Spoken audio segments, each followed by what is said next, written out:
Did you know that according to the New York Times poll, 46% of Americans say they feel somewhat uneasy or in danger? The United States is known to be the largest economy in the world, which is why many of the world's leading financial and economic institutions are located in that country.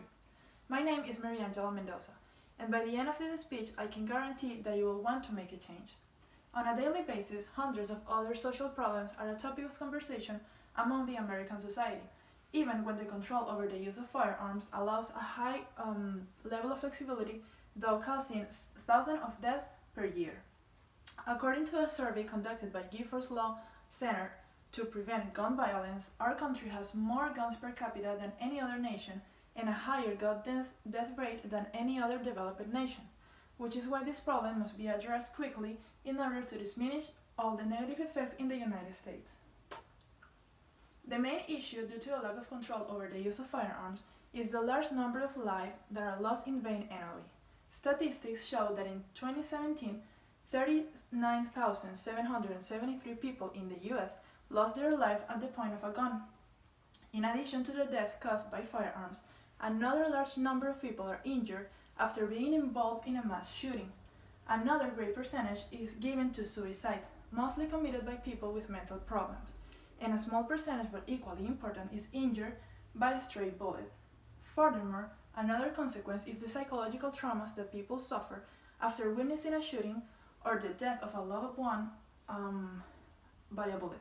According to Emily Moon, survivors of mass shootings may face long-term psychological effects such as post-traumatic stress disorder, also called PTSD, whose symptoms are avoiding thinking of the trauma, avoiding talking of the trauma, negative mood, negative thinking, and some others.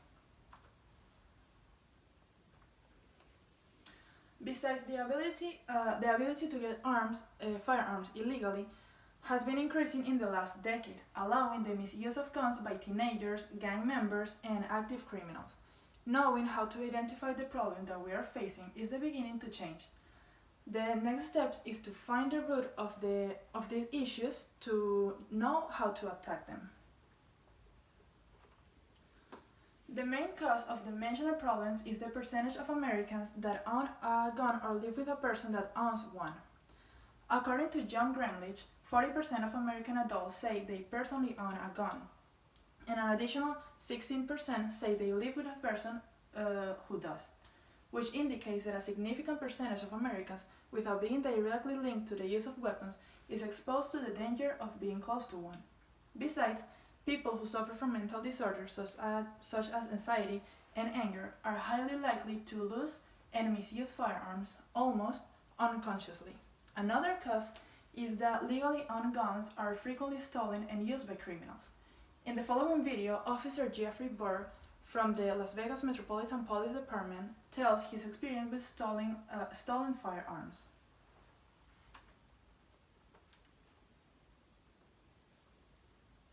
I'm Jeffrey Burr with Las Vegas Metropolitan Police Department, and I work in Northwest Area Command. I've encountered many firearms in the past when I respond to home burglaries and auto burglaries where firearms have been stolen from there. I specifically remember July 17th of 2017 when I encountered a stolen firearm. I was responding to a call for service at Kohl's at 6700 North Durango. When I encountered the subject, he took off running, a short foot pursuit ensued, and he pulled out a firearm. This firearm was pointed in my direction, and it was later determined that it was stolen here in Northwest 3 days prior to this incident. That specific firearm was not locked up. It was not in a safe, and it was unsecured inside this residence. Lock up your firearms. Buy a safe so that they are secure, so that they do not get into the hands of these criminals. I'm proud to be a police officer here in Las Vegas, and I'm glad to serve the community, but we need your help. Lock up your houses, lock up your cars, lock up your firearms, so that they stay out of the hands of criminals.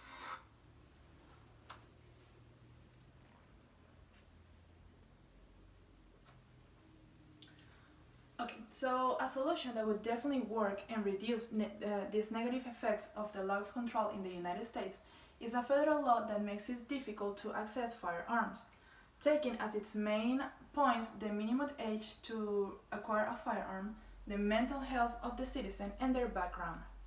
a law that establishes as the minimum age to possess a firearm the age of 25 years old, since at 19 or 20, in accordance with neuroscientist Sandra Ahmed, the prefrontal cortex is not yet fully developed, which is the part of the brain that helps you to inhibit impulses.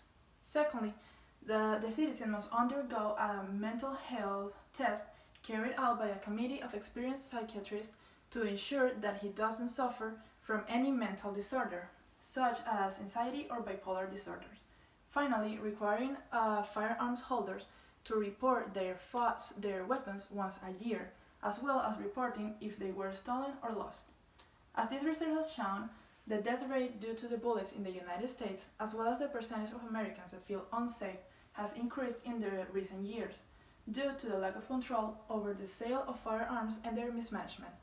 It can be observed that in addition to the deaths caused annually, a large part of the American population suffered long-lasting consequences, such as physical injuries and psychological traumas. So it is highly important that stricter policies are created on the purchase and use of weapons, and that this be sold only to people physically and mentally able for their use. Thank you.